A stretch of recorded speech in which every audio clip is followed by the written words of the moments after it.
Hey, what is up, guys? Adaptations here, and today what I have for you is a 10-hour loot video from killing brutal black dragons. Now, I'm going to be killing them in nearly maxed range. The only thing that I'm really missing is the Serite Van Braces, but I don't plan on buying those for a long time. The Barrow's gloves seem to do just fine, and there's other things that I would rather buy first. For the inventory, I brought pretty much the same thing the entire time. I did change up how I was getting back and forth, but that's pretty much it later on. So as you can see, I would bring a Divine Ranging Potion and Extended Anti-Fire. You don't need a super because Prey Mage and the regular Extended is enough to fully protect you from the Dragon Breath here. And then I would bring 2 Super Restores. Most of the time I'd only need 1, but there are some occasions where the Twisted Bow would noodle really hard and I would need more. If you're using worse gear than I am, or if you are using maybe the same gear but Amethyst Arrows, or you have a lower prey level or whatever it may be, you may need to change up what it is that you're bringing. However, this is what I have brought for so long, being 99 prayer here, and because I bring the Bone Crusher, every bone that gets buried actually restores a little prayer to me. I believe it's 4 points, which further decreases my need for an additional prayer potion. Now, later in the video, I was still bringing the same potions, but instead of using the teleport to house to go to the GE to bank, and then back to teleport to house to use my Mounted Xerix Talisman, what I started doing is I started using the crafting teleport to bank, or the crafting cape teleport to bank, sorry. And I would recommend doing that. It is a little faster, it feels like, and I think you get more kills per hour that way. Towards the end of this, I want to say I was averaging like 80 some odd kills an hour, which is just absolutely insane here. I was shredding these things, and it was really, really awesome to see how high the Twisted Bow can hit with dragon arrows. I'm not sure if I would have made more money using Amethyst Arrows or not, to be totally honest, but I chose to stick with Dragon. Pretty much anywhere that I go with the T-Bow, I just try to use Dragon Arrows. They're incredibly expensive, but also you don't use that many of them, especially once you've got the Vorkath accumulator. What is that, like the assembler? So I don't really see a problem with it.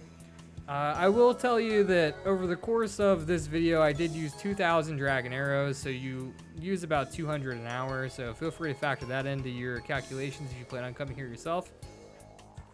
This guy on screen, as you can see, his in-game name is Inuyasha. I thought that was really, really cool.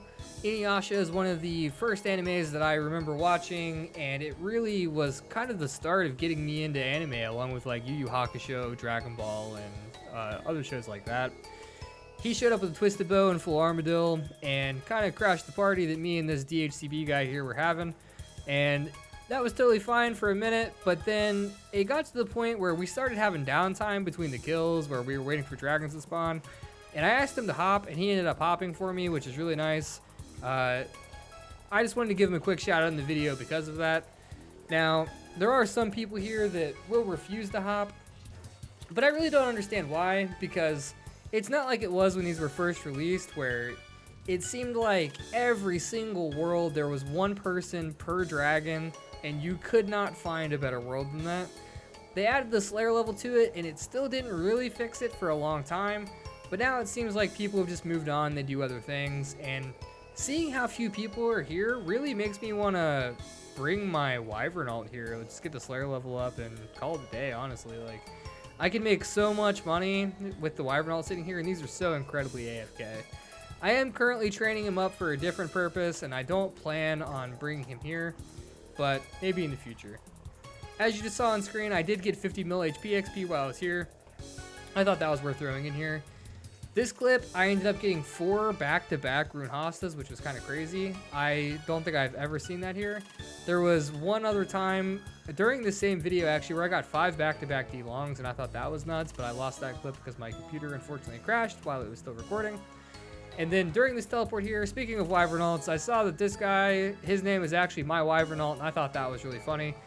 He was max cape, so I'm not sure if it was truly a Wyvern ult or if that was his main and he just thought the name was funny and he's got a different Wyvern ult. I don't know. But I had to tell him that I also had a Wyvern ult. This guy here, Ethan, he was also really cool. He showed up for a bit. I asked him to hop and he said, yeah, sure, just like the last guy did.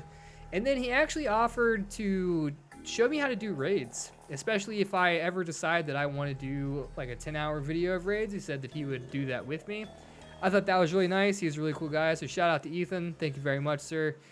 While we were talking, he actually told me that he just stumbled across my Rune Dragon loot video. So, really funny, you know, the people that you run into. It's been so long since I've uploaded before that first Laura video a couple weeks ago, and I remember that even though I didn't have a ton of subscribers by any means, or even like a ton of video views, I would run into people in game that would sometimes recognize me, especially when I was uploading more frequently. But it's good to see that even after so long, you know, I'm still at least showing up in some people's algorithm.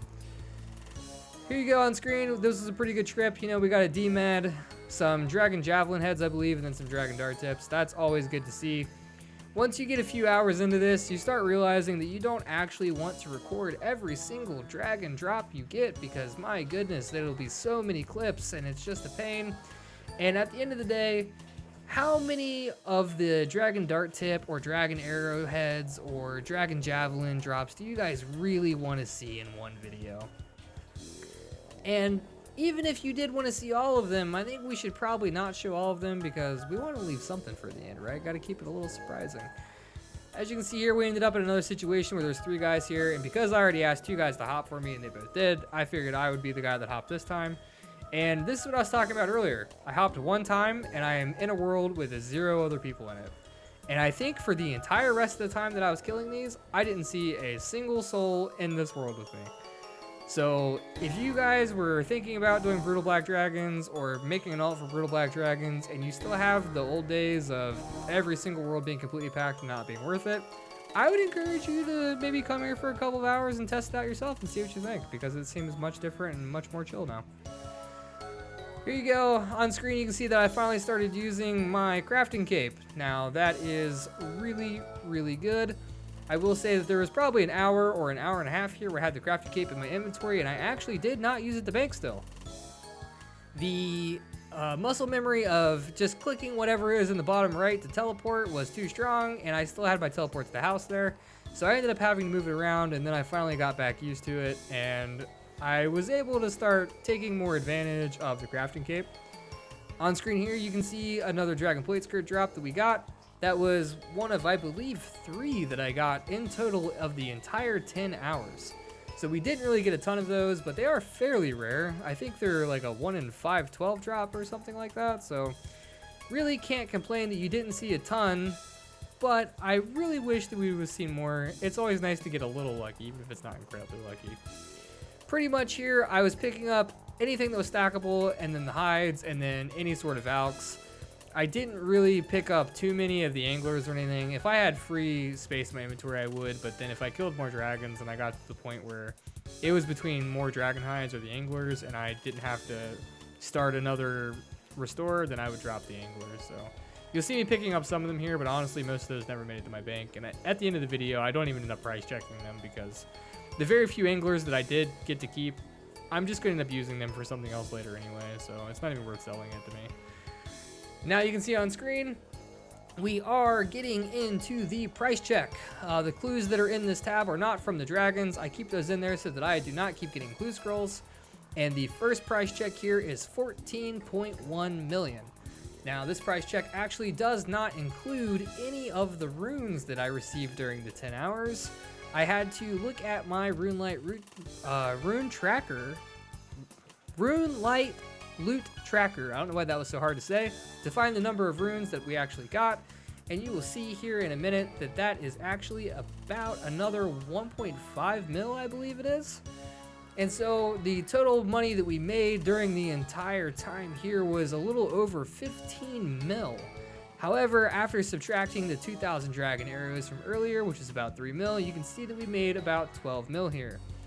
It still ends up being pretty close to 1.2 mil an hour, which is not something you can complain about, but I don't know if it is as good or better than Rune Dragons with the profit being so close. I think that I would probably rather come here these days because of how much more chill it is and how much more AFK it is, but to each their own. Anyway, if you guys liked the video, make sure to drop a like. Leave me a comment if there's anything else that you would like to see from me, and I hope you all have a wonderful day.